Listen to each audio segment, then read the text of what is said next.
Queek IS. Compose your dream. Hello दोस्तों, कोई कैस में आपका स्वागत है। हमारे चैनल द्वारा लगातार एनसीईआरटी क्लास प्रोवाइड कराई जा रही है। ये class 9th NCERT world history का पहला चैप्टर है, फ्रांसीसी क्रांति। फ्रांस की जो क्रांति हुई थी उसके बारे में बताया गया है। वीडियो को अंत तक देखिएगा। कहीं कोई डाउट होता है कमेंट करके पूछेगा।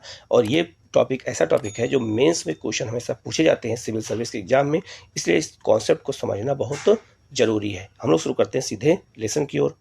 ये क्लास 9th एनसीईआरटी हिस्ट्री का पहला चैप्टर है, फ्रांसीसी क्रांति। इस पूरे बुक में हम जो है वर्ल्ड हिस्ट्री के बारे में पढ़ेंगे। तो इसमें हम फ्रांसीसी क्रांति कैसे हुई थी, इसके क्या कारण थे, इन सब के बारे में हमें यहाँ पर डिटेल में पढ़ना है। तो हम लोग शुरू करते हैं। और कहीं अगर आपको डाउट होगा तो कमेंट करके पूछिएगा, तो उसका जवाब आपको दिया जाएगा। लिखा है 14 जुलाई 1789 की सुबह पेरिस नगर में आतंक का माहौल था। पेरिस कहाँ है? ये फ्रांस की राजधानी है। सम्राट ने सेना को शहर में घुसने का आदेश दे दिया था। अफवाह थी कि वह सेना को नागरिकों पर गोलियां चलाने का आदेश देने वाला है। कौन? वहाँ का राजा। लगभग 70,000 पुरुष, मर्द और औरतें टाउन हॉल के सामने एकत्र हुए और उन्होंने एक जन सेना का गठन करने का निर्णय लिया। कहाँ? जो है पेरिस में। हथियारों की जो है खोज में वे बहुत से सरकारी भवनों में जबरन प्रवेश कर गए। उनको नए हथियार चाहिए थे।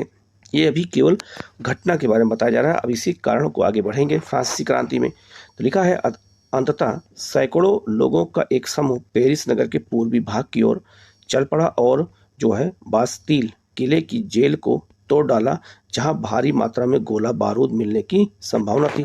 तो बास्तील एक शहर था, वहां पर जो है कहाँ पर? पेरिस के बगल में। हथियारों पर कब्जे की इस सशक्त लड़ाई में जो है बास्तील का कमांडर मारा गया और कैदी छुड़ा लिए गए जो वहाँ पे बंद थे। यद्यपि उनकी संख्या केवल 7 थी। सम्राट की निरंकुश जो है शक्तियों का प्रतीक होने के कारण बास्तील किला लोगों की घृणा का केंद्र था, क्योंकि यहाँ पर कौन था? तो यहाँ पर सम्राट का निवास था। इसीलिए लोग जो है बास्तील के किले की जो है क्या करते थे? घृणा करते थे। इसीलिए किले को ढहा दिया गया। मतलब कि जो लोगों वहाँ की जो लोग थे उन लोगों ने मिलकर क्या किया? किले को गिरा दिया और जो है उसके अवशेष बाजार में उन लोगों को बेच दिए गए जो इस जो है ध्वंस को बतौर स्मृति चिन्ह सजोना चाहते, रखना चाहते थे। उनको जो है दे दिया गया। इस घटना के बाद कई दिनों तक पेरिस तथा देश के देहाती ग्रामीण क्षेत्रों में कई और संघर्ष हुए। अधिकांश जनता जो है पाव रोटी की बढ़ती कीमतों का विरोध कर रही थी। जो है पाव रोटी जो डबल रोटी है, ब्रेड था, उसका विरोध कर रही थी।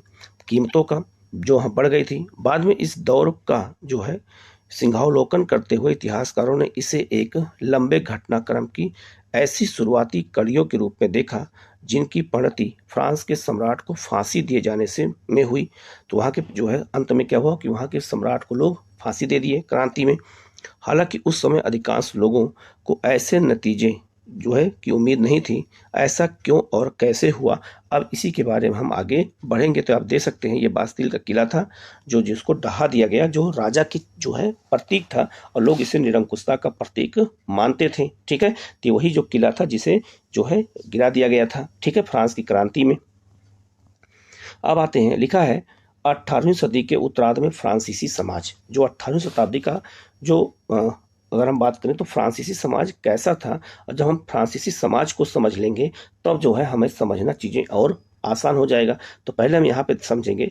तो वहाँ पे जो वर्ग होते थे उन्हें स्टेटस कहते थे। ठीक है, स्टेट्स कहते थे। तो प्रथम स्टेट्स में पादरी वर्ग के लोग थे, द्वितीय स्टेट्स में कुलीन वर्ग के लोग रहते थे, और जो तृतीय स्टेट्स थे उसमें बड़े व्यवसायी, व्यापारी, अदालती कर्मचारी, वकील होते थे। और उसी में जो है जो तृतीय स्टेट्स होते थे उसी में किसान और कारीगर भी थे, और छोटे किसान और भूमिहीन और मजदूर और नौकर थे। जो तृतीय स्टेटस था समाज का उसमें संख्या ज़्यादा थी, उसमें कई अलग अलग वर्ग के लोग रहते थे। लेकिन जो द्वितीय स्टेटस था उसमें कुलीन वर्ग के लोग रहते थे, और जो प्रथम था वो पादरी अर्थात धार्मिक, और जो है ये लोग मिल करके ही फ्रांस के लोगों का शोषण करते थे और इन्हीं के खिलाफ, और इनके ऊपर होता था राजा। तो इन्हीं लोगों के खिलाफ जो है ये फ्रांस की क्रांति हुई थी, और फ्रांस की क्रांति में इन लोगों ने बढ़ चढ़ के हिस्सा लिया, और जो है इन्होंने जो है अलग अलग जो है क्रांतियों, अलग अलग विद्रोह के माध्यम से फ्रांस की क्रांति को सफल बनाया। तो लिखा है सन 1774 में बुर्बो राजवंश का जो है लुई 16वां, तो लुई 16वां किस राजवंश का था? तो बुर्बो राजवंश का था।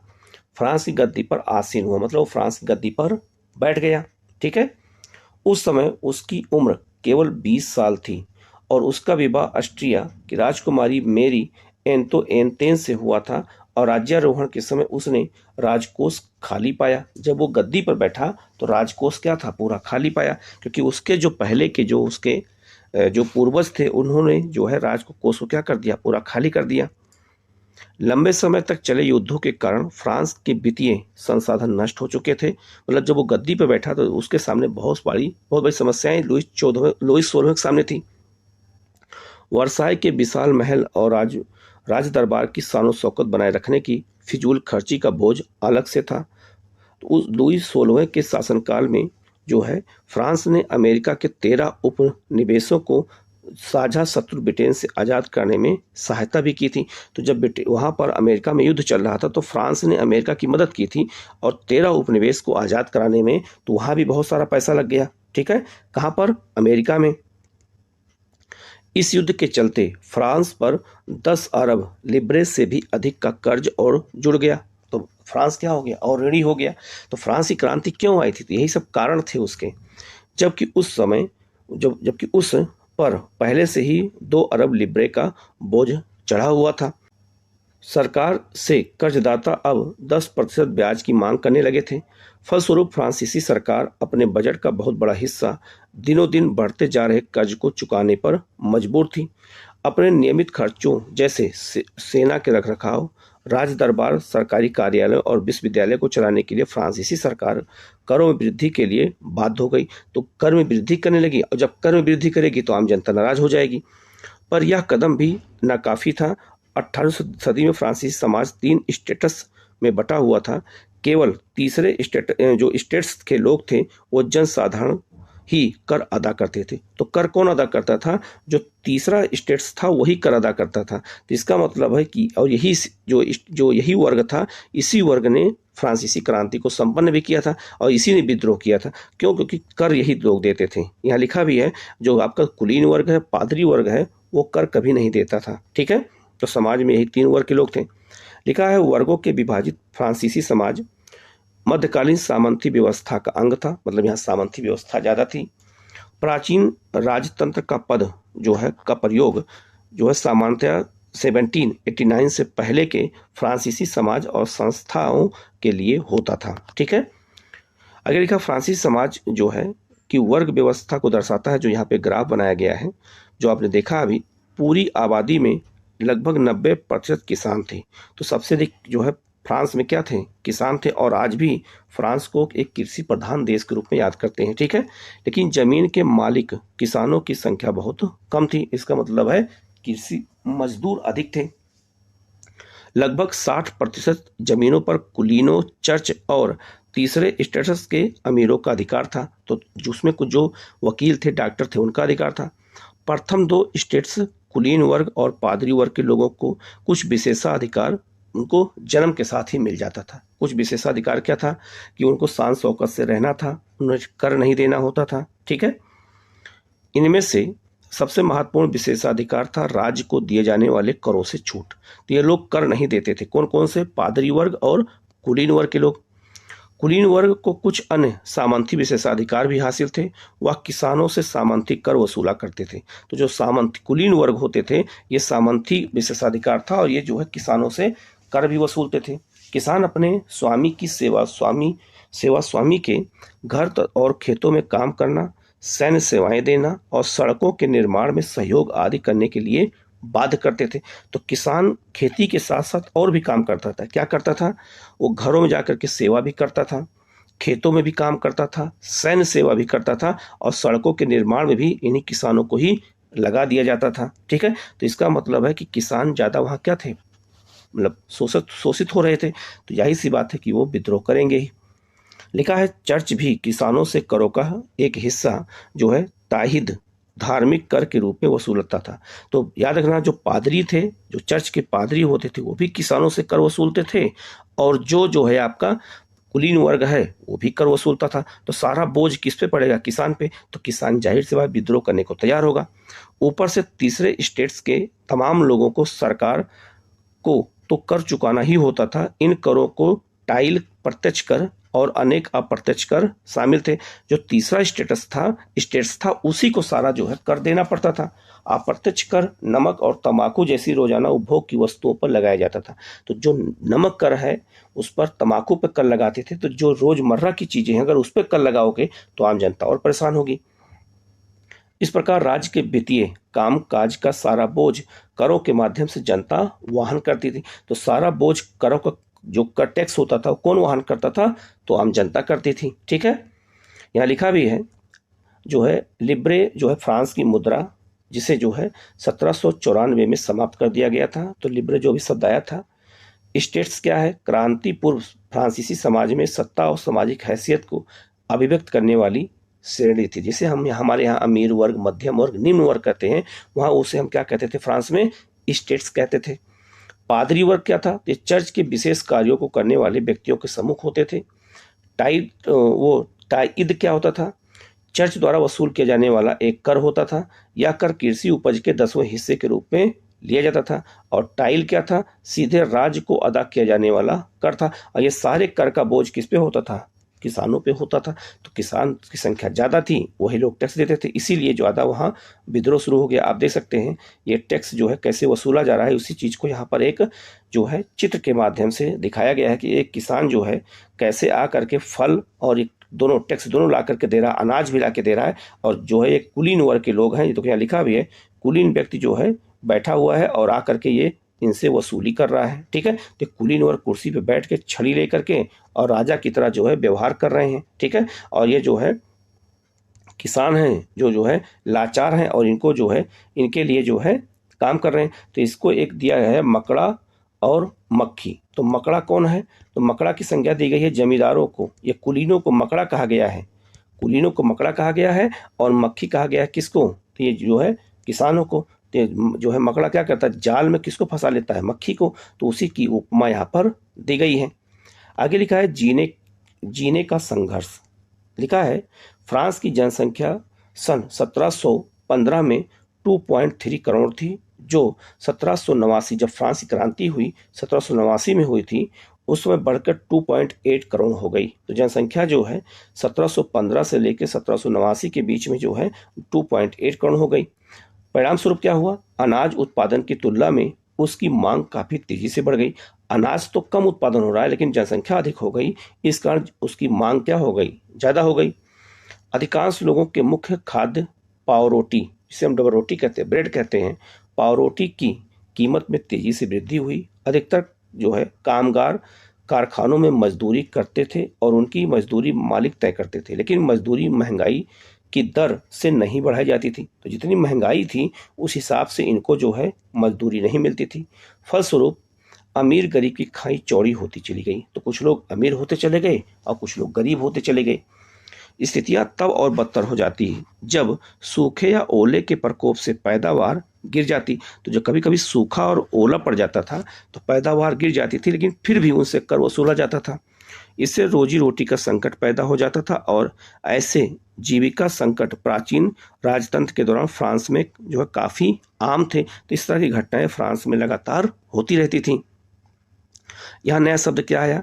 तो लिखा है जीविका संकट क्या है? ऐसी चरम स्थिति जब जीवित रहने के न्यूनतम साधन भी खतरे में पड़ जाएं तो उसे हम क्या कहते हैं? उसे हम जीविका संकट कहते हैं।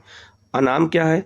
जिसका नाम जो है मालूम नहीं है तो उसे क्या कहता है? अनाम कहते हैं। ठीक है, नाम और उसका उल्टा अनाम।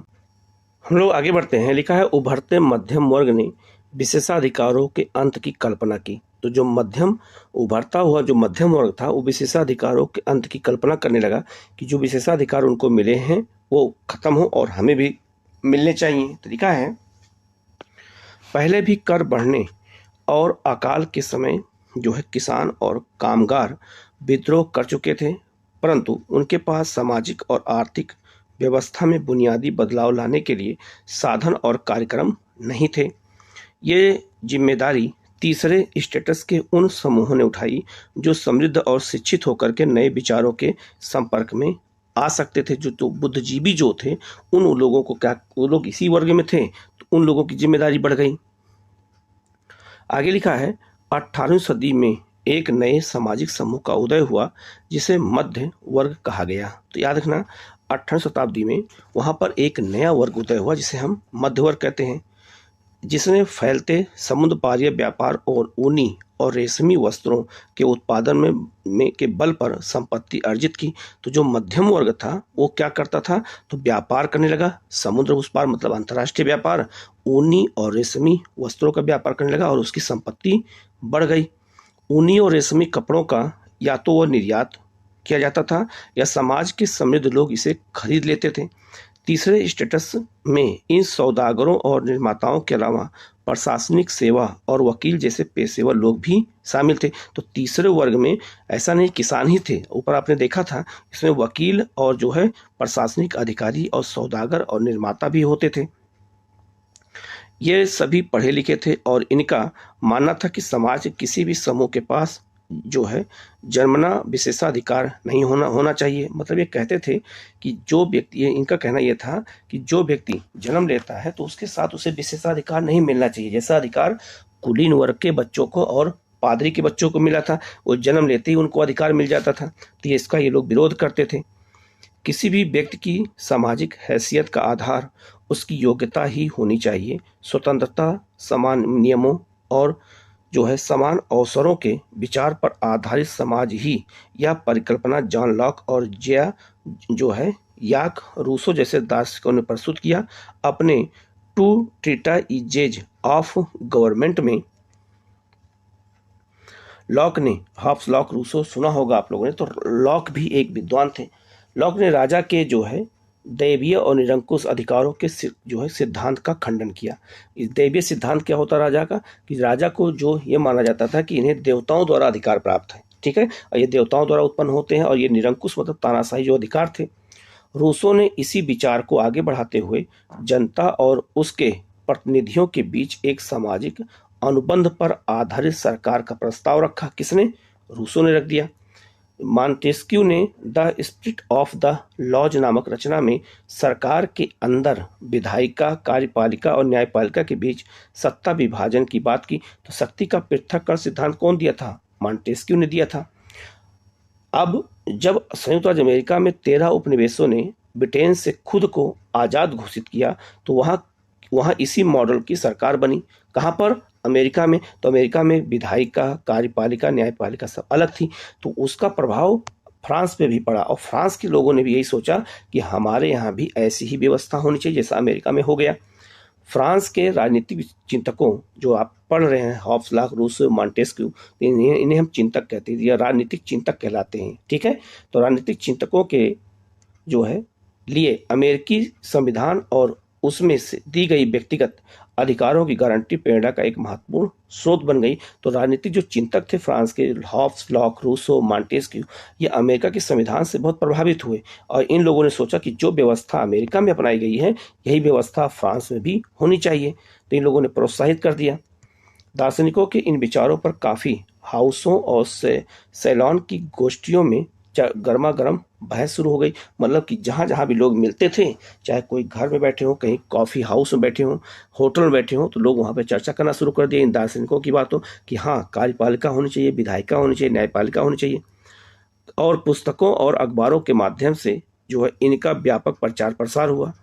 पुस्तकों और अखबारों को लोगों के बीच जोर से पढ़ा जाता ताकि अनपढ़ भी उन्हें समझ सकें। तो याद रखना, जो बातें विचारक लिखते थे, जो है दार्शनिक लिखते थे, तो जो लोग पढ़े लिखे नहीं थे उनको सुनाने के लिए लोग पुस्तकों और अखबारों को जोर जोर से पढ़ते थे कि सब लोग सुने और सब लोग समझे कि इसमें क्या लिखा है और किसके लिए लिखा है।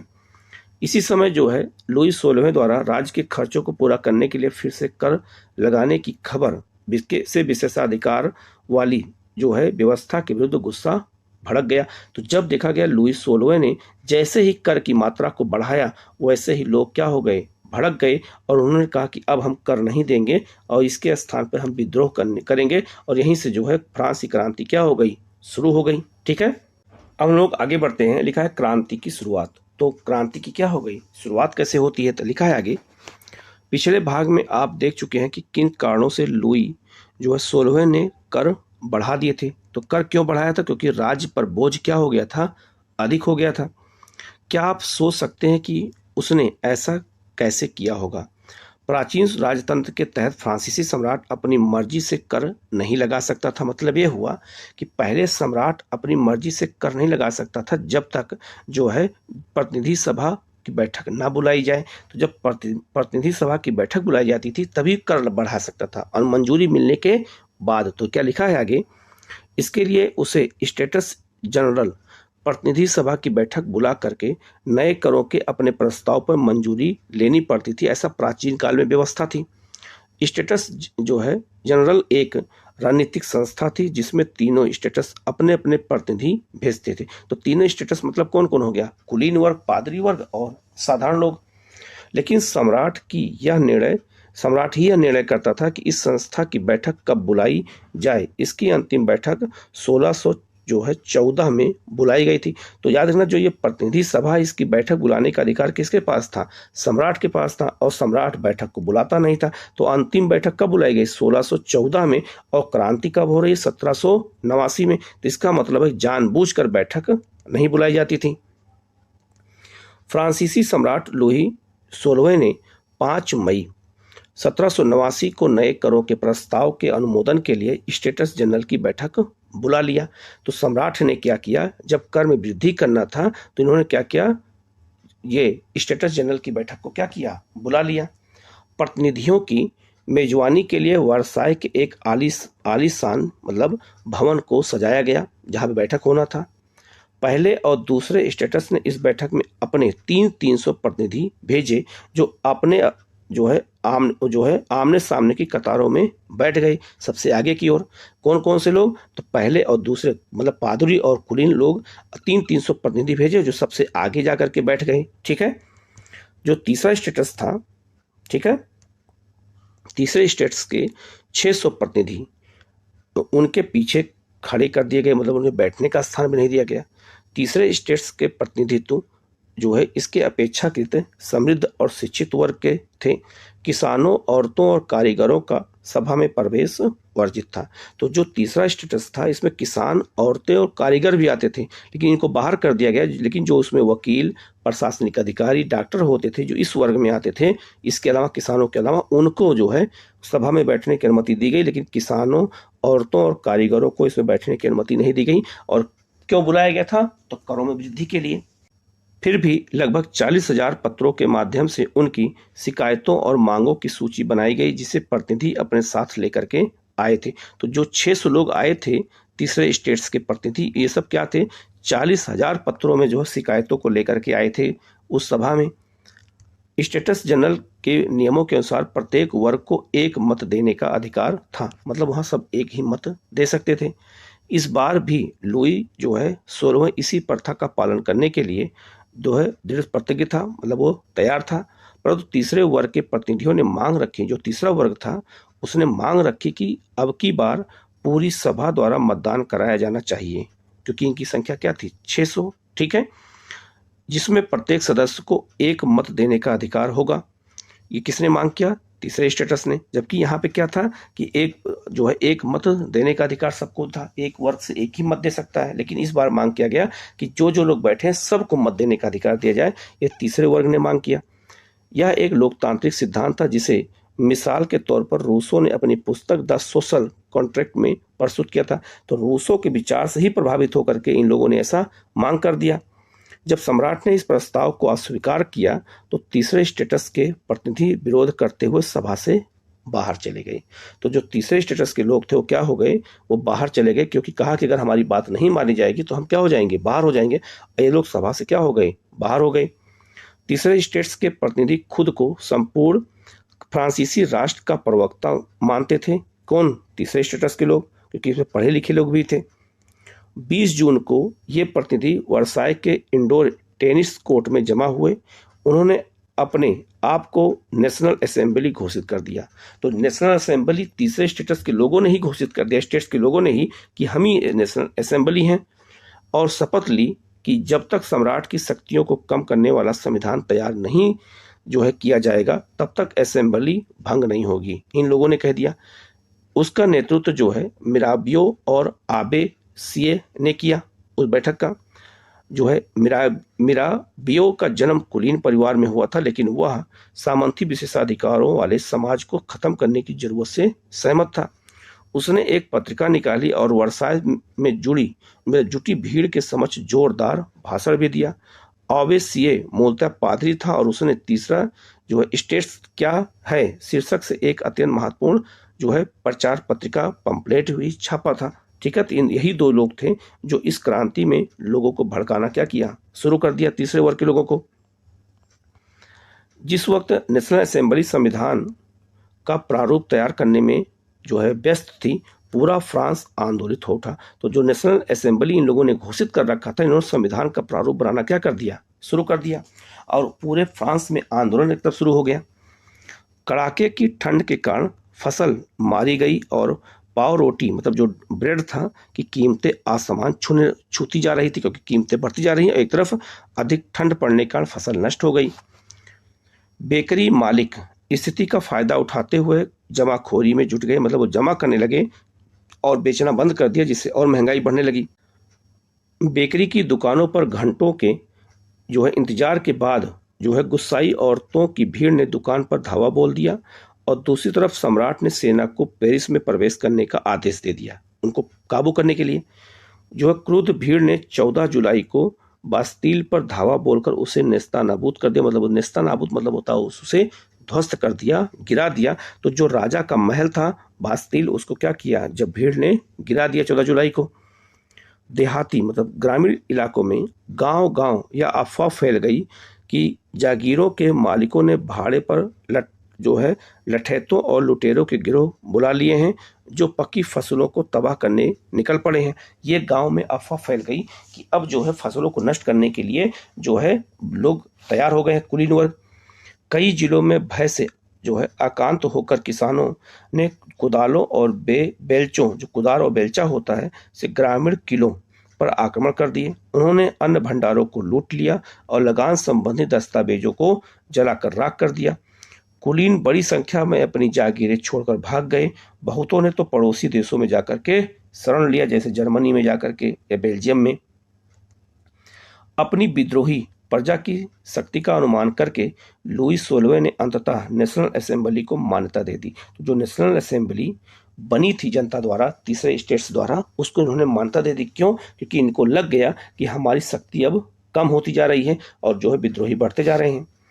और यह भी मान लिया कि उसकी सत्ता पर अब से संविधान का अंकुश होगा। तो संविधान के द्वारा अंकुश की बात राजा ने कर ली। 4 अगस्त 1789 की रात को असेंबली ने करों, कर्तव्यों और बंधनों वाली सामंती व्यवस्था के उन्मूलन का आदेश पारित कर दिया और नेशनल असेंबली ने कह दिया 4 अगस्त को कि अब किसी प्रकार का कर नहीं लेंगे। कर्तव्य और बंधन जो सामंती व्यवस्था थी वो सबको क्या कर दिया, समाप्त कर दिया। पादरी वर्ग के लोगों को भी अपने विशेषाधिकारों को छोड़ देने के लिए विवश किया गया। तो जो विशेषाधिकार मिले थे पादरी वर्ग को, सब छीन लिए गए। धार्मिक कर समाप्त कर दिया गया। असेंबली ने क्या किया, नेशनल असेंबली ने धार्मिक कर भी समाप्त कर दिया और चर्च के स्वामित्व वाली भूमि पर कब्जा कर लिया। तो जो जमीन चर्च के अधिकार में थी उस पर भी नेशनल असेंबली ने कब्जा कर लिया। इस प्रकार कम से कम 20 अरब लिब्रे की संपत्ति सरकार के हाथ में आ गई। तो इतना पैसा किसके अधिकार में आ गया, सरकार के अधिकार में आ गया। तो सरकार क्या हो गई, थोड़ा सा पैसा आने से उसको एक बल मिला सरकार चलाने के लिए। ठीक है, ये सब सुधार करने पड़े। यहाँ पे कुछ डेट लिखी है, पहले इसको देख लेते हैं तब आगे बढ़ते हैं। लिखा है कुछ महत्वपूर्ण तिथियां। ठीक है, कौन कौन सी तिथियां हैं इसको हम लोग एक बार पहले देख लेते हैं। लिखा है 1774 में लुईस आपका 16वें ने फ्रांस का राजा बनता है। सरकारी खजाना खाली हो चुका है और प्राचीन राजतंत्र के समाज में असंतोष गहरा हो रहा है। 1789 में क्या हुआ, स्टेटस जनरल का आह्वान हुआ। तृतीय स्टेटस नेशनल असेंबली गठन किया गया। जो तृतीय स्टेट्स के लोग थे उन्होंने ही नेशनल असेंबली गठित किया था, जिन्होंने संविधान का निर्माण किया। और बास्तील पर हमला हुआ और देहात में किसानों का विद्रोह शुरू हो गया। तो फ्रांस में 1791 में संविधान बन गया। और किसने बनाया? तो नेशनल असेंबली ने, जो तीसरे स्टेट्स के लोगों ने बनाया था। 1792-93 में क्या हुआ? फ्रांस गणराज्य बनता है। सिर काट कर राजा को मार दिया गया और जैकोबिन राज जो है गणराज्य का पतन हो गया और फ्रांस पर डिक्टेटरी का शासन शुरू हो गया। ठीक है।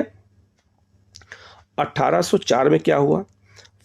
नेपोलियन फ्रांस का सम्राट बनता है और यूरोप के विशाल भूभाग पर उसने कब्जा कर लिया। और वाटरलू के 1815 में क्या हुआ? वाटरलू में नेपोलियन की हार हो गई।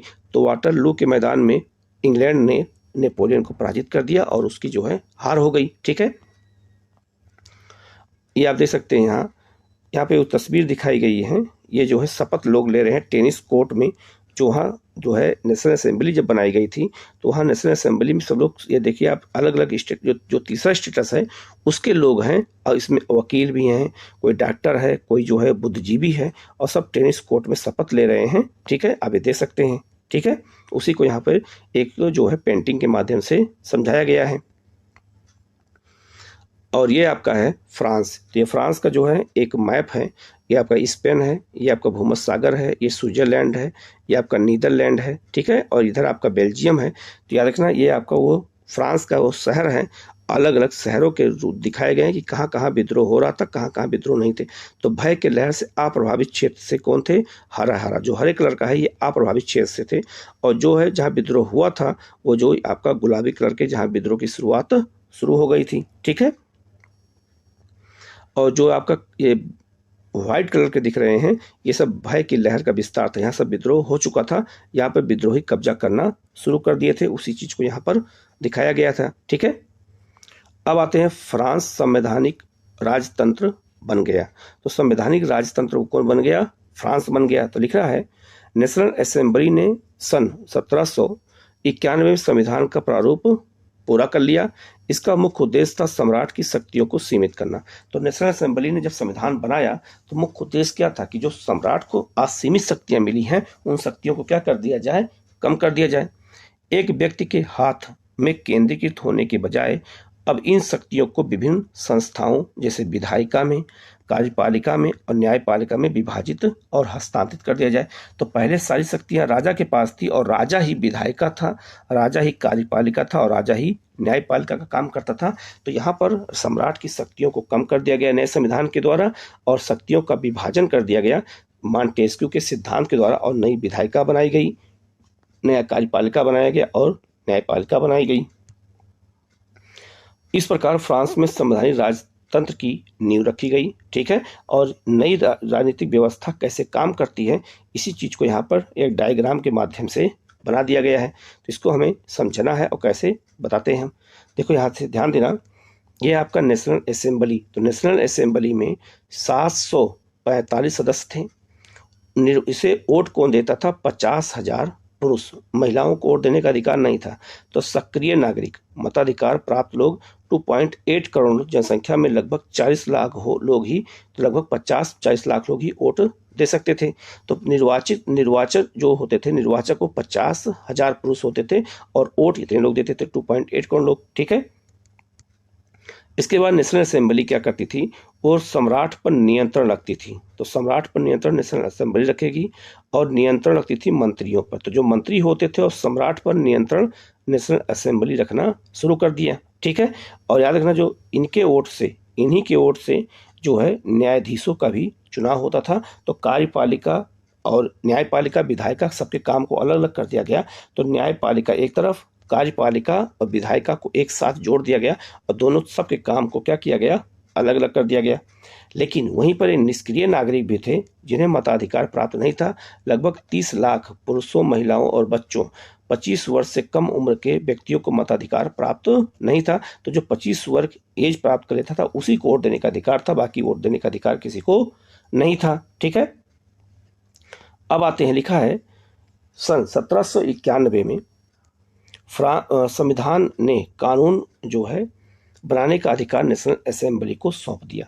तो नेशनल असेंबली ने ही वहां पर क्या बनाया? संविधान बनाया। नेशनल असेंबली अप्रत्यक्ष रूप से चुनी जाती थी। जैसे हमारे यहाँ संविधान सभा अप्रत्यक्ष रूप से चुनी गई थी, वैसे वहां भी अप्रत्यक्ष रूप से चुनी गई। सर्वप्रथम नागरिक एक निर्वाचक समूह का चुनाव करते थे जो पुनः असेंबली के सदस्यों को चुनते थे। आप यहाँ देख सकते हैं, इसी चीज को यहाँ समझाया गया है। तो याद रखना, जो ये लोग थे ये मिल करके 50,000 निर्वाचक के लोगों को चुनते थे। और ये निर्वाचक जो 50,000 लोग होते थे, पुरुष होते थे, ये लोग जो है नेशनल असेंबली को चुनते थे। तो नेशनल असेंबली अप्रत्यक्ष रूप से चुनी गई थी, अर्थात जनता ने वोट नहीं दिया था बल्कि जनता के प्रतिनिधियों ने वोट दिया था। तो जनता के 2.8 करोड़ लोगों की जो प्रतिनिधि थे वो कितने थे? 50,000 पुरुष थे और इन लोगों ने नेशनल असेंबली को चुना था और 745 सदस्यों को चुना था। ठीक है, आगे लिखा है जो है, तो यहाँ आप समझ गए होंगे कि नेशनल असेंबली अप्रत्यक्ष रूप से चुनी गई थी। सर्वप्रथम नागरिक एक निर्वाचक समूह का चुनाव करते थे जो पुनः असेंबली के सदस्यों को चुनते थे। सभी नागरिकों को मताधिकार प्राप्त नहीं थे। तो मत देने का अधिकार सबको प्राप्त नहीं था। 25 वर्ष से अधिक उम्र वाले जो है केवल ऐसे पुरुषों को ही सक्रिय नागरिक, मतलब जिन्हें मत देने का अधिकार का दर्जा दिया गया था, जो कम से कम 3 दिन की मजदूरी के बराबर कर चुकाते थे। तो जो 3 दिन की मजदूरी के बराबर कर चुकाते थे उन्हीं को वोट देने का अधिकार दिया गया और किसी को वोट देने का अधिकार नहीं दिया गया। शेष पुरुषों और महिलाओं को निष्क्रिय नागरिक के रूप में वर्गीकृत किया गया। निर्वाचक की योग्यता प्राप्त करने और असेंबली का सदस्य होने के लिए लोगों का करदाताओं की उच्चतम श्रेणी में होना जरूरी था। तो जो निर्वाचक कौन हो सकता था? जो ज्यादा कर देता था वही वोट दे सकता था, बाकी किसी को वोट देने का अधिकार नहीं दिया गया। ठीक है, आगे बढ़ते हैं। लिखा है, संविधान जो है पुरुष और नागरिक अधिकार घोषणा पत्र के द्वारा शुरू हुआ। जीवन के अधिकार, अभिव्यक्ति की स्वतंत्रता के अधिकार और कानूनी बराबरी के अधिकार को नैसर्गिक और आहरणीय अधिकार के रूप में स्थापित किया गया। अर्थात ये अधिकार प्रत्येक नागरिक को जन्मतः प्राप्त है। कौन कौन से? तो नैसर्गिक अधिकार जो प्राकृतिक अधिकार होते हैं, कानूनी स्वतंत्रता, अभिव्यक्ति, जीवन का अधिकार। और इन अधिकारों को छीना नहीं जा सकता है, क्योंकि इन अधिकार क्या होते हैं? मूलभूत अधिकार होते हैं, इसलिए इनको छीना नहीं जा सकता है। राज्य का यह कर्तव्य माना गया कि वह प्रत्येक नागरिक के नैसर्गिक अधिकारों की रक्षा करे। तो जो प्राकृतिक अधिकार हैं लोगों के, उसके अधिकारों की रक्षा करने का दायित्व किसको सौंपा गया? राज्य को सौंपा गया। ठीक है, हम लोग आगे बढ़ते हैं। लिखा है, पुरुष और नागरिक अधिकार घोषणा पत्र क्या था उस समय का? आदमी स्वतंत्र पैदा होते हैं, स्वतंत्र रहते हैं और उनके अधिकार समान होते हैं। ये जो है पुरुष और नागरिक जो है अधिकार घोषणा पत्र में कहा गया। हर एक राजनीतिक संगठन का लक्ष्य आदमी के नैसर्गिक और आहरणीय अधिकारों को संरक्षित करता है। ये अधिकार है स्वतंत्रता, संपत्ति, सुरक्षा, शोषण और प्रतिरोध का अधिकार। तो ये अधिकार सबको मिले हुए हैं। समग्र संप्रभुता का स्रोत राज्य में निहित है। संप्रभु कौन होता है? राज्य होता है। कोई भी समूह या व्यक्ति ऐसा जो है अनाधिकारित प्रयोग नहीं करेगा जिसे जनता की सत्ता से की स्वीकृति ना मिले। मतलब कोई अन्यथा ऐसा काम नहीं करेगा जो राज्य के लिए या जनता के लिए अनुकूल ना हो। स्वतंत्रता का आशय ऐसे काम करने की शक्ति से है जो औरों के लिए जो है नुकसानदेह ना हो। तो स्वतंत्रता आपको मिली हो तो ठीक है, लेकिन ऐसी स्वतंत्रता नहीं चाहिए जिससे दूसरे व्यक्ति का नुकसान हो। समाज के लिए किसी भी हानिकारक कृत्य पर पाबंदी लगाने का अधिकार कानून के पास है। ठीक है, ये भी उसमें कहा गया। कानून सामान्य इच्छा की अभिव्यक्ति है। सभी नागरिकों को व्यक्तिगत रूप से या अपने प्रतिनिधियों के माध्यम से इसके निर्माण में भाग लेने का अधिकार है। कानून की नज़र में सभी नागरिक समान हैं। कानून सम्मत प्रक्रिया के बाहर किसी भी व्यक्ति को ना तो दोषी ठहराया जा सकता है और ना ही गिरफ्तार अथवा नज़रबंद किया जा सकता है। ये सब सारे कानून उस समय नागरिकों के लिए बनाए गए थे। प्रत्येक नागरिक बोलने, लिखने और छापने के लिए आज़ाद है, लेकिन कानून द्वारा निर्धारित प्रक्रिया के तहत ऐसी स्वतंत्रता के दुरुपयोग की जिम्मेदारी भी उसी की होगी। अगर मान लीजिए आपको बोलने, लिखने और छापने की आज़ादी है, लेकिन आप कोई गलत काम नहीं करेंगे, कानून के दायरे में ही सारा काम करेंगे। सार्वजनिक सेना तथा प्रशासन के खर्चे चलाने के लिए एक सामान्य कर लगाना अपरिहार्य है। सभी नागरिकों को उनकी आय के अनुसार समान रूप से कर लगाया जाएगा। तो जिसकी जितनी आय होगी उसको उतना ही कर, मतलब उस पे लगाया जाएगा, वही कर वो देगा। चूंकि संपत्ति का अधिकार एक पावन और अलंघनीय अधिकार है, अतः किसी भी व्यक्ति को इससे वंचित नहीं किया जा सकता है। जब तक कि विधि द्वारा स्थापित प्रक्रिया के तहत सार्वजनिक आवश्यकता के लिए संपत्ति का अधिग्रहण करना आवश्यक न हो।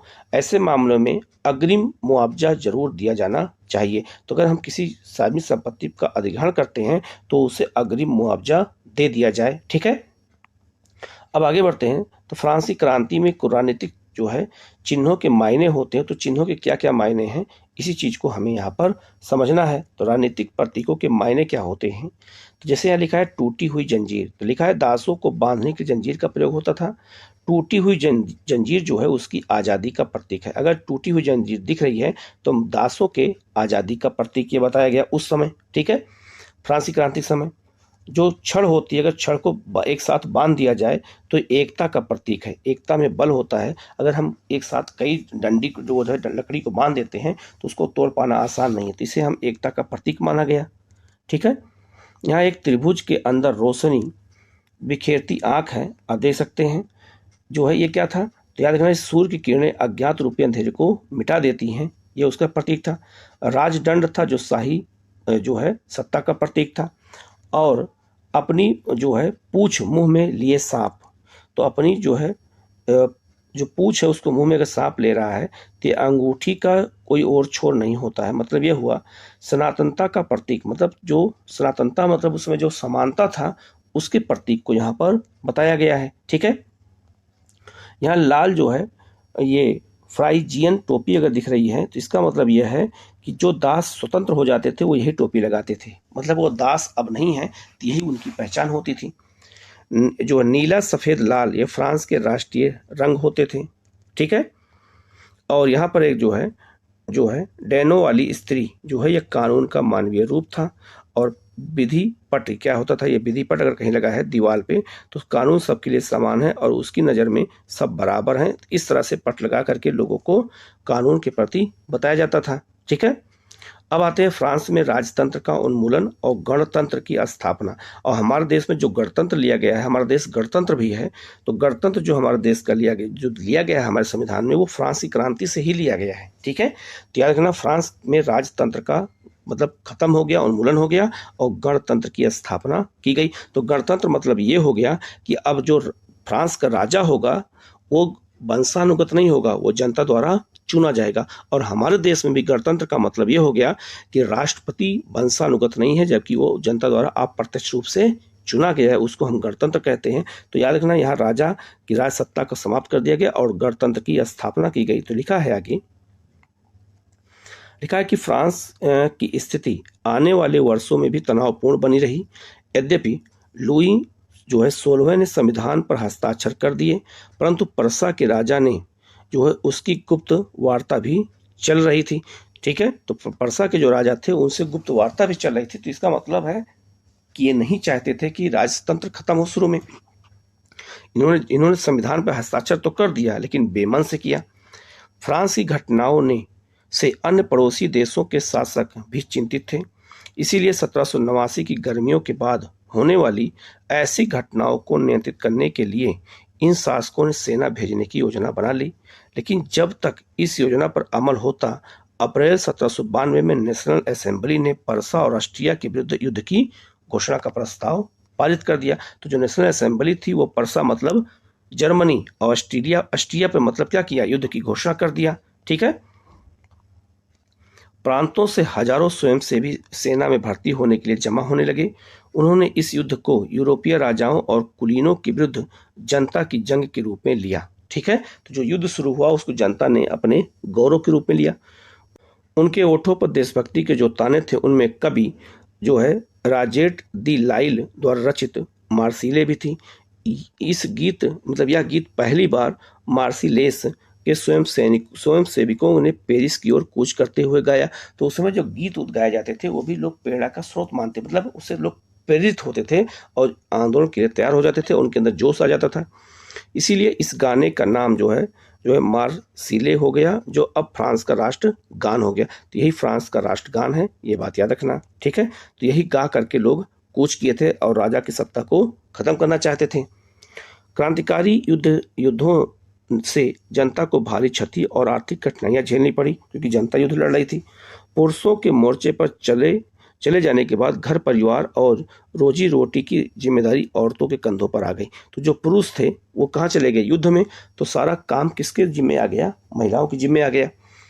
देश की आबादी के एक बड़े हिस्से को ऐसा लगता था कि क्रांति के सिलसिले को आगे बढ़ाने की जरूरत है, क्योंकि 1791 के संविधान से सिर्फ अमीरों को ही राजनीतिक अधिकार प्राप्त हुए थे। लोग राजनीतिक क्लबों में जो अड्डे जमा कर सरकारी नीतियों और अपनी कार्य योजना पर बहस करते थे। इसमें से जैकोबिन क्लब सबसे सफल था, जिसका नाम पेरिस के अभूतपूर्व जो है convent of the Saint Jacob के नाम पर रखा गया था, जो अब इस राजनीतिक समूह का अड्डा बन गया था। तो जैकोबिन क्लब जो है ये जो है वहां पर धीरे धीरे क्या करने लगा, भ्रष्टाचार करने लगा। इस पूरी अवधि में महिलाएं भी सक्रिय थी, क्योंकि महिलाएं अब काम करने लगी थी, घर से बाहर निकल रही थी, क्योंकि पुरुष कम हो गए थे और उन्होंने भी अब अपने क्लब बना लिए। इस अध्याय के जो है खंड 4 में आप उसी गतिविधियों और मांगों के बारे में हम आगे जानेंगे। जैकोबिन क्लब के सदस्य मुख्यतया समाज के कम समृद्ध हिस्से से आते थे। इनमें छोटे दुकानदार और कारीगर, जैसे जूता बनाने वाले। तो जो जैकोबिन क्लब था, तो जैकोबिन क्लब का सदस्य टीपू सुल्तान भी बना था। ठीक है, इसी समय आंग्ल मतलब मैसूर युद्ध भी हो रहा था, तो फ्रांसी क्रांति के समय। ठीक है, तो जैकोबिन क्लब की स्थापना जो है उसका सदस्य बना था कौन, टीपू सुल्तान, और स्वतंत्रता का वृक्ष श्रीरंगपट्टनम में लगाया था। तो जैकोबिन क्लब में कौन कौन लोग रहते थे, तो जूता बनाने वाले, पेंट्री बनाने वाले, जो घड़ी साज जो घड़ी बनाते थे, छपाई करने वाले, नौकर और दिहाड़ी मजदूर शामिल थे। उनका नेता जो है मैक्सिमिलियन जो है रोबेपेयर था, जो जैकोबिनों के एक बड़े वर्ग से गोदी का जो है कामगारों की तरह जो है धारीदार लंबी पतलून पहनने का निर्णय लिया। ऐसा उन्होंने समाज के जो है फैशन प्रस्त वर्ग, खास तौर से घुटने तक पहने जाने वाले जो है ब्रीचेस जो है पहनने वाले कुलीनों से खुद को अलग करने के लिए ऐसा किया। मतलब उन्होंने कपड़ा चेंज कर लिया कि हम अलग तरीके से दिखें, बस इतना याद रखना है। इस जो है ब्रीचेस पहनने वाले कुलीनों की सत्ता जो है समाप्ति के ऐलान का एक जो है तरीका था कि हमें जो है उनकी सत्ता को क्या करना है, समाप्त कर देना है। यहाँ आप देख सकते हैं इसी कपड़े को यहाँ दिखाया गया है। ठीक है, आगे बढ़ते हैं। ये जो है ये कॉन्वेंट क्या होते हैं, तो कॉन्वेंट जो है धार्मिक जीवन को समर्पित समूह की इमारत होती है। ठीक है, आगे बढ़ते हैं हम लोग। यहाँ लिखा है इसलिए जैकोबिनों को 100 जो है कुलात के नाम से जाना गया, जिसका शाब्दिक अर्थ होता है बिना जो है घुटने वाले, जिनके घुटने तक कपड़े नहीं होते थे। 100 जो है कुलात पुरुष लाल रंग की टोपी भी पहनते थे, जो स्वतंत्रता का प्रतीक थी, लेकिन महिलाओं को ऐसा करने की अनुमति नहीं थी।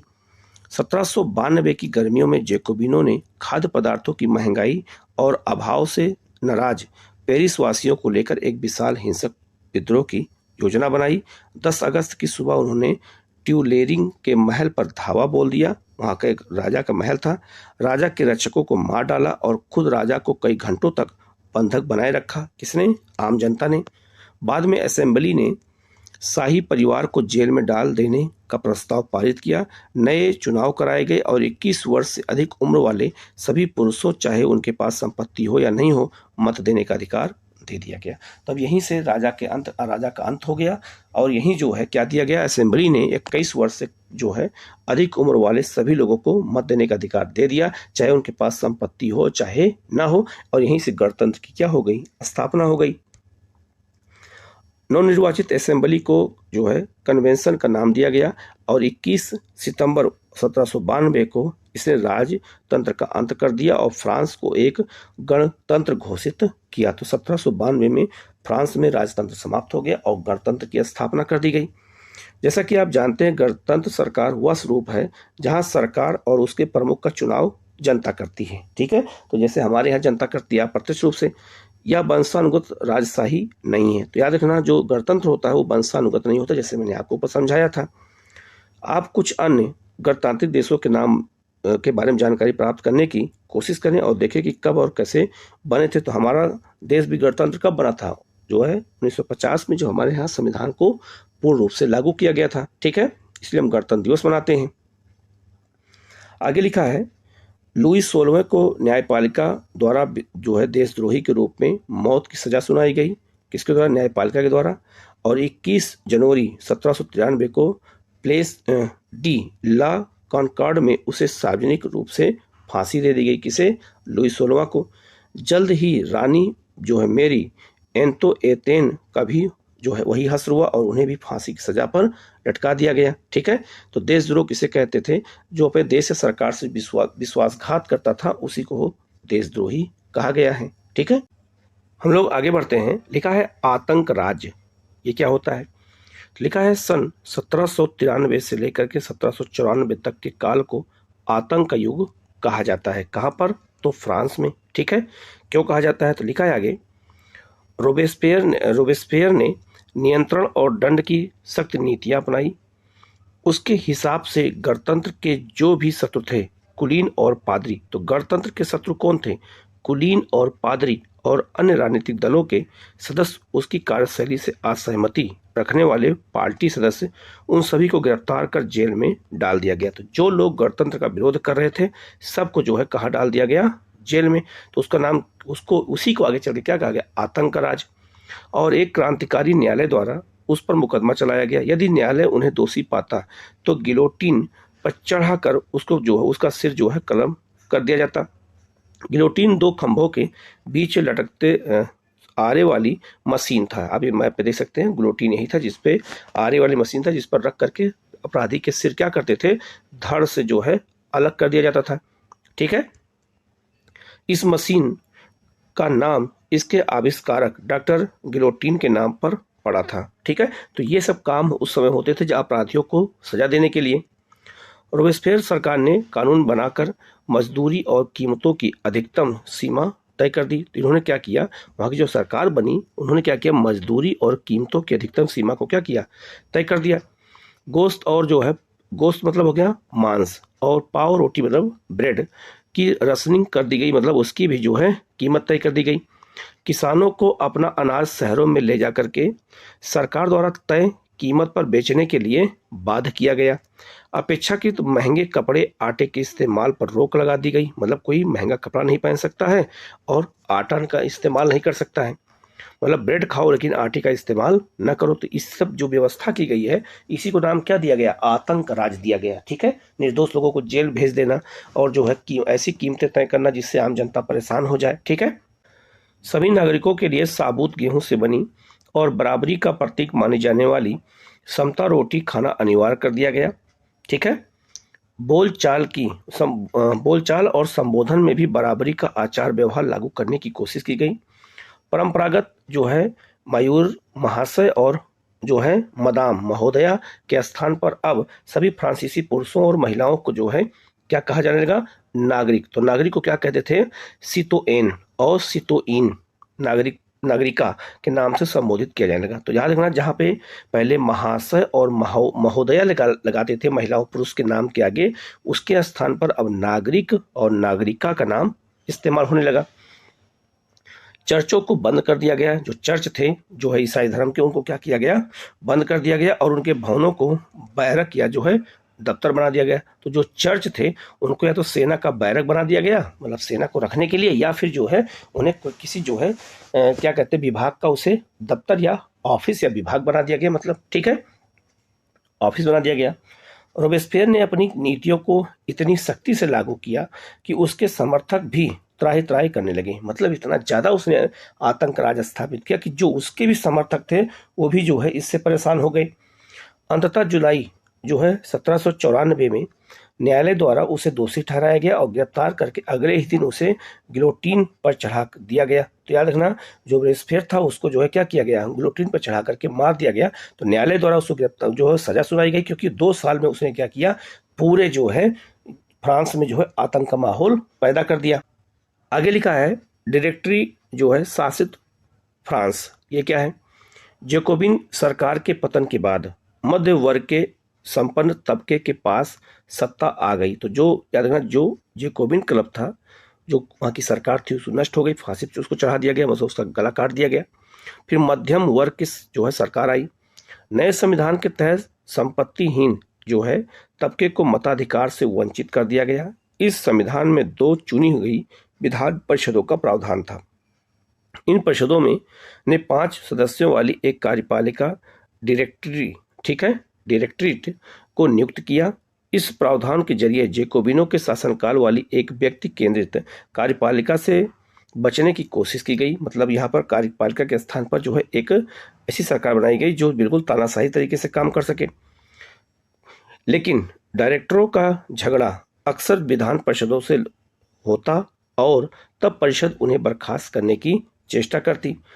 जो डायरेक्टरेट की राजनीतिक अस्थिरता ने सैनिक तानाशाह नेपोलियन बोनापार्टा के उदय का मार्ग प्रशस्त कर दिया। तो जब याद रखना, तानाशाही व्यवस्था, इसी को तानाशाही व्यवस्था भी कहते हैं, और तभी यहीं से नेपोलियन का उदय हो गया।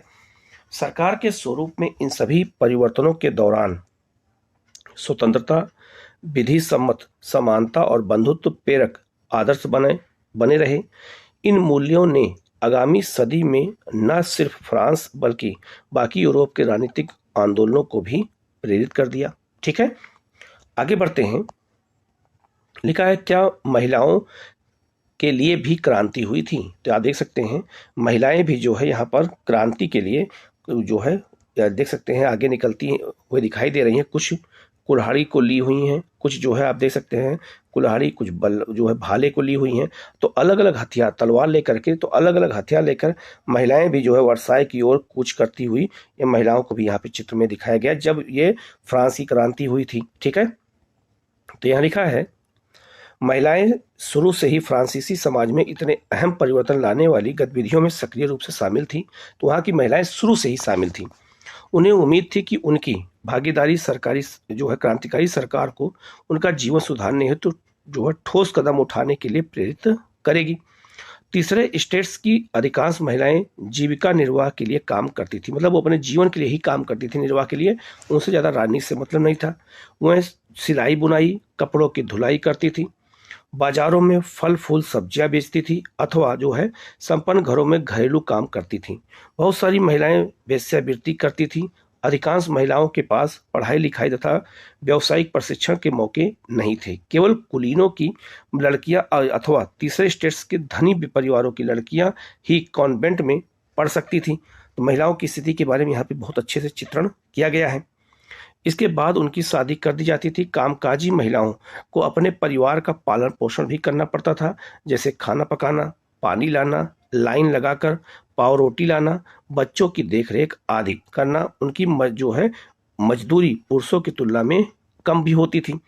महिलाओं ने अपने हितों की हिमायत करने और उन पर चर्चा करने के लिए खुद के राजनीतिक क्लब शुरू कर दिए। तो महिलाओं ने जब देखा कि हमारे साथ इतना अत्याचार हो रहा है, तो महिलाओं ने खुद का अपना एक राजनीतिक क्लब स्थापित कर लिया और अखबार निकाले। फ्रांस के विभिन्न नगरों में महिलाओं के लगभग 60 जो है क्लब अस्तित्व में आ गए, जहां वो अपनी बात को रख सकती थी। उनमें the society of revolutionary and Republican women सबसे मशहूर क्लब था। उनकी इस प्रमुख मांग यह थी कि महिलाओं को पुरुषों के समान राजनीतिक अधिकार प्राप्त होने चाहिए। कि इस जो ये बनाया गया था क्लब, इस क्लब का उद्देश्य था, महिलाओं की मांग थी कि पुरुषों के समान महिलाओं को राजनीतिक अधिकार दिए जाएं। ठीक है, महिलाएं इस बात से निराश हुई कि 1791 के संविधान में उन्हें निष्क्रिय नागरिक का दर्जा दिया गया था। महिलाओं ने मताधिकार, असेंबली के लिए चुने जाने और राजनीतिक पदों की मांग रखी। उनका मानना था कि तभी नई सरकार में उनके हितों का प्रतिनिधित्व हो पाएगा। तो महिलाओं ने भी जो है नए संविधान में अपनी मांग रखना प्रारंभ कर दिया। प्रारंभिक वर्षों में क्रांतिकारी सरकार ने महिलाओं के जीवन में सुधार लाने वाले कुछ कानून लागू किए। सरकारी विद्यालयों में स्थापना के साथ ही सभी लड़कियों के लिए स्कूली शिक्षा को अनिवार्य कर दिया गया। अब पिता उन्हें उनकी मर्जी के खिलाफ शादी के लिए बाध्य नहीं कर सकते थे। ये कानून बनाया गया। शादी को स्वैच्छिक अनुबंध माना गया और नागरिक कानूनों के तहत उनका पंजीकरण किया जाने लगा। मतलब महिलाओं का भी शादी का पंजीकरण होने लगा।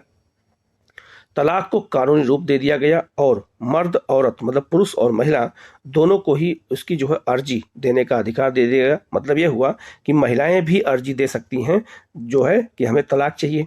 पहले पुरुष ही करते थे ऐसा। अब महिलाएं व्यावसायिक प्रशिक्षण ले सकती थीं, कलाकार बन सकती थीं और छोटे मोटे व्यवसाय चला सकती थीं। फिर भी राजनीतिक अधिकारों के लिए महिलाओं का संघर्ष जारी रहा। अन्य क्षेत्रों में महिलाओं को तो अधिकार दे दिया, लेकिन राजनीतिक अधिकार महिलाओं को अभी भी नहीं मिला था। आतंक राज के दौरान सरकार ने महिला क्लबों को बंद करने और उनकी राजनीतिक गतिविधियों पर प्रतिबंध लगाने वाला कानून लागू कर दिया। कई जानी मानी महिलाओं को गिरफ्तार किया गया और उनमें से कुछ को फांसी पर भी चढ़ा दिया गया। तो जब महिलाओं ने जो है देखा कि राजनीतिक अधिकार की मांग करने लगी, तब महिलाओं के साथ जो है क्या किया जाने लगा, कई तरह के प्रतिबंध लगाए जाने लगे और कई महिलाओं को फांसी पर भी लटका दिया गया। मताधिकार और समान वेतन के लिए महिलाओं का आंदोलन अगली सदी में भी अनेक देशों में चलता रहा। तो याद रखना, समान पुरुषों के समान वेतन और मताधिकार को लेकर के महिलाएं लगातार आंदोलन करती रही हैं, चाहे हमारा देश हो और चाहे जो है आपका इंग्लैंड हो, चाहे आपका फ्रांस हो, चाहे अमेरिका हो, हर जगह पे ये जो है मांग करती रही। मताधिकार का संघर्ष 19वीं सदी के अंत और 20वीं सदी के प्रारंभ तक अंतर्राष्ट्रीय मताधिकार आंदोलन के जरिए जारी रहा।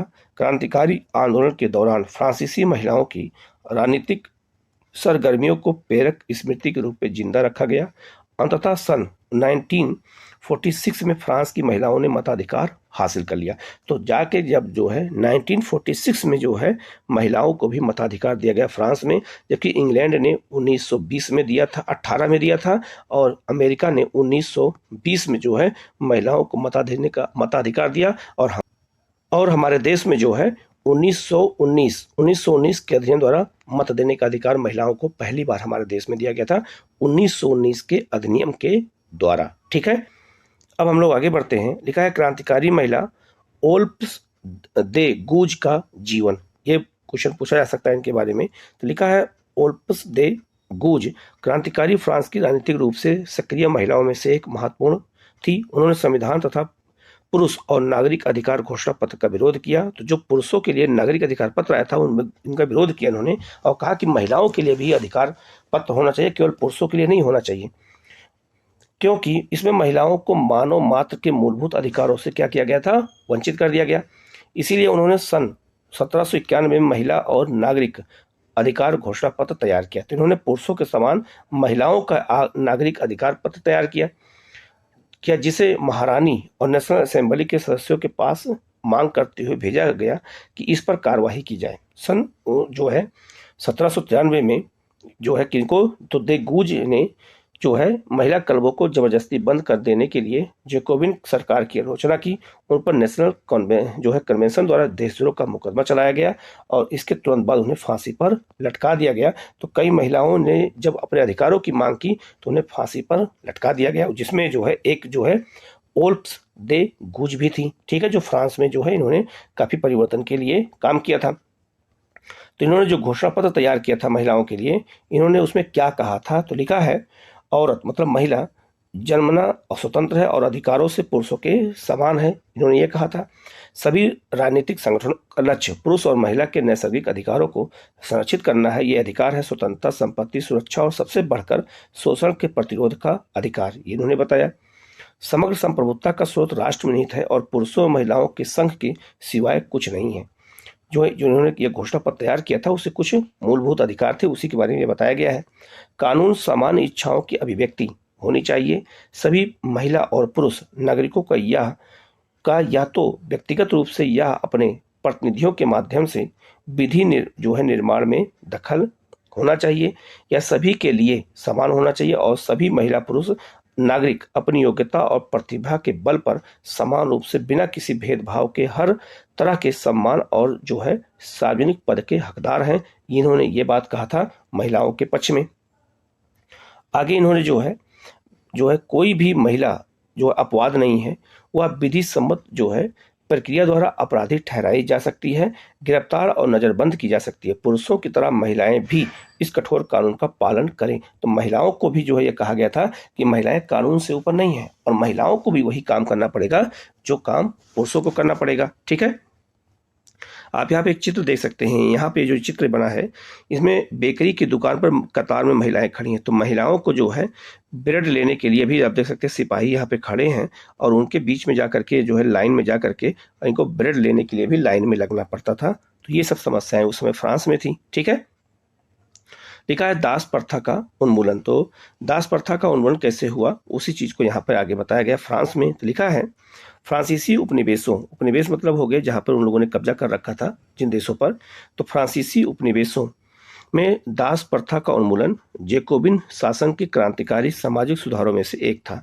तो याद रखना, जो जिन देशों पर फ्रांसीसियों के उपनिवेश स्थापित थे उन देशों में जो है क्या होता था, दास प्रथा होती थी और दासों को क्रय विक्रय होता था। तो ये सब जैकोबिन सरकार करती थी, इसी को लेकर के आंदोलन किया गया था। कैरिबियाई उपनिवेश, कैरिबियाई उपनिवेश कहाँ है, तो जो वेस्ट इंडीज का क्षेत्र है, आप इस मैप पे देख सकते हैं कैरिबियन द्वीप समूह को। तो कैरिबियन द्वीप समूह उत्तरी और दक्षिण अमेरिका के बीच में है, ये कैरिबियन सागर में है और यहीं पर किसका अधिकार था, फ्रांसीसियों का अधिकार था। ठीक है, तो यहाँ लिखा है आगे, जो ये कैरिबियन उपनिवेश मार्टिनिक जो है, गाडेलोप और सैन डोमिगो तंबाकू, नील, चीनी और कॉफी जैसे वस्तुओं के महत्वपूर्ण आपूर्ति करता थे। तो कैरिबियन जो उप निवेश थे फ्रांसीसियों के, यहाँ से नील, तंबाकू, चीनी, कॉफी और अन्य महत्वपूर्ण वस्तुएं प्राप्त होती थीं। अपरिचित और दूर देश जाने और काम करने के प्रति यूरोपियों की अनिच्छा का मतलब था बगानों में श्रम की कमी। इस कमी को यूरोप, अफ्रीका और अमेरिका के बीच त्रिकोणीय दास व्यापार द्वारा पूरा किया गया।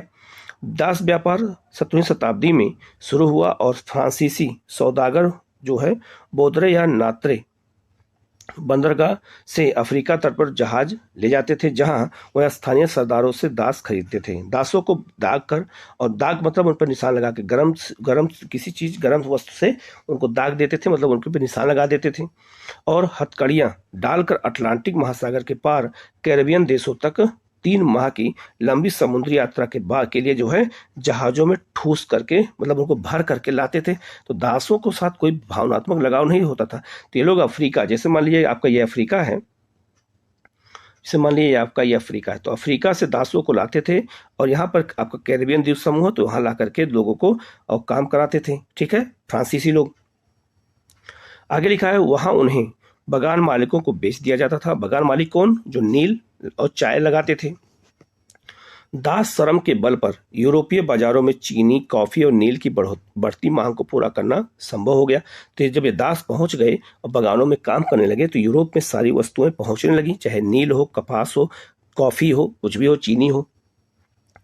जो वर्दे और नानते जैसे बंदरगाह फलने फूलने और दास व्यापार के कारण ही समृद्ध नगर बन गए। ठीक है, तो बहुत सारे नगरों का क्या हो गया, विकास हो गया। 18वीं सदी में फ्रांस में दास प्रथा की ज़्यादा निंदा नहीं हुई। नेशनल असेंबली में लंबी बहस हुई कि व्यक्ति के मूलभूत अधिकार उपनिवेशों में रहने वाले जो है प्रजा सहित समस्त फ्रांसीसी प्रजा को प्रदान किए जाएं या नहीं। परंतु दास व्यापार पर निर्भर व्यापारियों के विरोध के भय से नेशनल असेंबली में कोई कानून पारित नहीं किया गया। तो बहुत सारे व्यापारियों ने विरोध किया, जिससे दास प्रथा पे कोई, दास व्यापार पे कोई कानून नहीं बन पाया।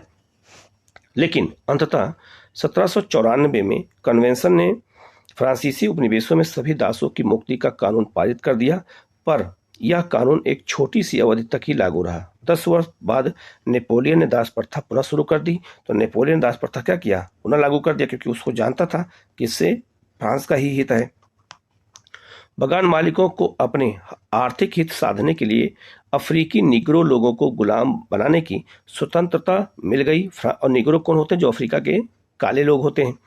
फ्रांसीसी उपनिवेशों से अंतिम रूप से दास प्रथा का उन्मूलन 1848 में हो पाया। तो फ्रांसीसी उपनिवेशों में दास प्रथा कब समाप्त हुई, 1848 में। उससे पहले दासों के साथ इतना जो है अत्याचार होता था। निग्रो किसे कहते हैं, तो यहाँ पे देखो लिखा है, अफ्रीका में सहारा रेगिस्तान के दक्षिण में रहने वाले स्थानीय लोग। यह अपमानजनक शब्द है जिसका अब प्राय इस्तेमाल नहीं किया जाता है। तो अगर निग्रो किसी को कह देंगे तो इसका मतलब आप उसे नस्ल रूप से भेदभाव, मतलब उनके साथ अपमान कर रहे हैं। अब इस भाषा का इस्तेमाल नहीं होता है। तो जो आपका सहारा का क्षेत्र है, रेगिस्तान, जैसे मान लीजिए आपका ये अफ्रीका का मैप है, ठीक है, जैसे आपका ये अफ्रीका का मैप, तो ये सहारा मरुस्थल का क्षेत्र है। तो यहाँ से लेकर के ये पूरा क्षेत्र निग्रो लोगों का है। ठीक है, आगे लिखा है क्रांति और रोजाना की जिंदगी। तो क्रांति और रोजाना की जिंदगी क्या है, तो लिखा है आगे, क्या राजनीतिक लोगों का पहनावा, उनकी बोलचाल अथवा उनके द्वारा पढ़े जाने वाली पुस्तकों को बदल सकती है। सन 1789 के बाद के वर्षों में फ्रांस में के पुरुषों, महिलाओं और बच्चों के जीवन में ऐसे अनेक परिवर्तन आए। तो उसमें क्या क्या परिवर्तन आए, तो लिखा है, क्रांति के बाद क्रांतिकारी सरकारों ने कानून बना करके स्वतंत्रता और समानता के आदर्शों को रोजाना की जिंदगी में उतारने का प्रयास किया। तो वहाँ के लोगों ने कानून बना करके स्वतंत्रता और समानता पर ज़्यादा बल दिया, क्योंकि स्वतंत्रता समानता बंधुत्व ही नारा था, फ्रांसीसी क्रांति था। बास्तिल के विध्वंस के बाद, बास्तिल कौन था? तो यह राजा का जो है लुईस 16वां का मकान था, मतलब भवन था। उसके बाद 1789 की गर्मियों में जो सबसे महत्वपूर्ण कानून अस्तित्व में आया वह था सेंसरशिप की समाप्ति। सेंसरशिप जो है किस पे लगता था? तो याद रखना, जो अखबार होते थे, पेपर होते थे, उन पर सेंसरशिप लगता था। प्राचीन प्राचीन राजतंत्र के अंतर्गत तमाम लिखित सामग्री और सांस्कृतिक गतिविधियों, किताब, अखबार, नाटक जो राजा के सेंसर अधिकारियों द्वारा पास किए जाने के बाद ही प्रकाशित या मंचित किया जा सकता था, परंतु अब अधिकारों के घोषणा पत्र ने भाषण और अभिव्यक्ति की स्वतंत्रता को नैसर्गिक अधिकार घोषित कर दिया। मतलब कि भाषण देना और उसकी अभिव्यक्ति, मतलब विचार जो है, एक नैसर्गिक न्याय है और इस पर कोई रोक नहीं लगाई जा सकती है। परिणाम स्वरूप जो है, फ्रांस के शहरों में अखबारों, पर्चों, पुस्तकों और छपी हुई तस्वीरों की बाढ़ आ गई, जहां वह तेजी से गांव देहात तक पहुंच गए। तो जब सेंसरशिप हटा लिया गया तो हर जगह न्यूज़पेपर बढ़ने लगे, फैलने लगे। उसमें फ्रांस में घट रही घटनाओं और परिवर्तनों का ब्यौरा और उन पर टिप्पणी होती थी। प्रेस की स्वतंत्रता का मतलब यह था कि किसी भी घटना पर परस्पर विरोधी विचार भी व्यक्त किए जा सकते थे। मतलब यह हुआ कि किसी का विरोध भी किया जा सकता था जब सेंसरशिप को क्या किया गया? हटा दिया गया। प्रिंट माध्यम का उपयोग करके एक पक्ष ने दूसरे पक्ष को अपने दृष्टिकोण से सहमत कराने की कोशिश की। संगीत, मतलब नाटक, संगीत और जो है उत्सवी जुलूसों में असंख्य लोग जाने लगे। स्वतंत्रता और न्याय के बारे में राजनीतिज्ञों और दार्शनिकों के जो है पांडित्यपूर्ण लेखन को समझने और उसमें जोड़ने का एक लोकप्रिय तरीका था, क्योंकि किताबों को पढ़ना तो मुट्ठी भर शिक्षकों के लिए ही संभव था। याद रखना, जो लोग ये क्या कहते हैं, नाटक के माध्यम, संगीत के माध्यम से या उत्सव जुलूस निकालते थे और उसमें किताबों को पढ़ते और उसके मतलब को लोग समझाते थे, जिससे लोगों को समझ में चीजें आ जाएं। ठीक है, यहाँ लिखा है देशभक्त जो है कसरती दाव मशीन, जिसका इस्तेमाल मोटापा घटाने के लिए किया जाता था। वहां पे मोटापा को घटाने के लिए भी मशीनों का इस्तेमाल होता था। आप ये देख सकते हैं, यहाँ पे दबा दबा करके जो लोग मोटे होते थे उनको भी मोटापा कम करने के लिए काम किया जाता था। तो इस तरह का जो है एक कार्टून बना करके लोगों को जो है समझाने का प्रयास किया जाता था, जिससे आप यहाँ देख सकते हैं जो है यहाँ दबा दिया गया तो कुछ लोग पतले हो गए और जा रहे हैं। तो एक तरह से ये जो है वहां पर न्याय के लिए ये जो है एक तरह का व्यवहार में बदलने के लिए काम किया गया था। ठीक है, एक तरह से ये व्यंग किया गया था वहां के सिस्टम पर। ठीक है, आगे बढ़ते हैं हम लोग, सारांश को देख लेते हैं। क्या सारांश क्या है इसका? लिखा है 1804 में नेपोलियन बोनापार्ट ने खुद को फ्रांस का सम्राट घोषित किया। उसने पड़ोस के यूरोपीय देशों की विजय यात्रा शुरू की। पुराने राजवंशों को हटाकर उसने नए राजवंश बनाए और उनकी बागडोर अपने खानदान के लोगों के हाथों में दे दी। नेपोलियन खुद को यूरोप के आधुनिकीकरण का अग्रदूत मानता था। उसे निजी संपत्ति की सुरक्षा के लिए कानून बनाए और दशमलव पद्धति पर आधारित नापतोल की एक नई जो है समान प्रणाली चलाई। शुरू में बहुत सारे लोगों को नेपोलियन मुक्तिदाता लगा। शुरू में नेपोलियन को लोगों को क्या लगा? नेपोलियन बहुत अच्छा है, लेकिन बाद में जब वो अत्याचार करने लगा तब लगा कि नेपोलियन जो है ये हमारे फ्रांस के लिए अच्छा नहीं है और उससे जनता को स्वतंत्रता दिलाने की उम्मीद थी। पर जल्दी ही उसकी सेनाओं को लोग जो है हमलावर मानने लगे। आखिरकार 1815 में वाटरलू में उसकी हार हुई। तो वाटरलू के मैदान में ही उसकी हार हुई थी इंग्लैंड के द्वारा। यूरोप के काफ़ी हिस्सों में मुक्ति और आधुनिक कानूनों को फैलाने वाले उससे क्रांतिकारी उपायों का असर उसकी मृत्यु के काफ़ी समय बाद तक सामने आया। ठीक है, यहाँ देख सकते हैं जो है ये आपका नेपोलियन का जो है ये आल्प्स जो पर्वत है ना, आल्प्स पर्वत, उसको पार करते हुए नेपोलियन का एक यहाँ पे चित्र दिखाया गया है। ठीक है, तो आल्प्स पर्वत कहाँ है? ये जो यूरोप में है। ठीक है, आगे लिखा है स्वतंत्रता और जनवादी अधिकारों के विचार फ्रांसीसी क्रांति की सबसे महत्वपूर्ण विरासत थी। ये विचार 19वीं सदी में फ्रांस से निकल करके बाकी यूरोप पे फैले और जो है इनके कारण वहाँ सामंती व्यवस्था का नाश हुआ। औपनिवेशिक समाजों ने संप्रभु राष्ट्र राज्य की स्थापना के अपने आंदोलनों में दासता से मुक्ति के विचार को नई जो परिभाषा दी। टीपू सुल्तान और राजा राममोहन राय क्रांतिकारी फ्रांस में उपजे विचारों से प्रेरणा लेने वाले दो ठोस उदाहरण थे। तो हमारे यहाँ के जो टीपू सुल्तान थे मैसूर के और राजा राममोहन राय, ये दोनों लोग जो है फ्रांस की क्रांति से और नेपोलियन से इन सबसे जो है काफ़ी प्रभावित थे। ठीक है, खासकर वो फ्रांस की क्रांति से। इससे जुड़े हुए क्वेश्चन जो है हम आगे आपको कराएंगे, तो आप लोग वीडियो को पूरा देखिएगा। कहीं कोई डाउट होता है कमेंट करके पूछिएगा, उसका जवाब आपको दिया जाएगा। Okay, thank you.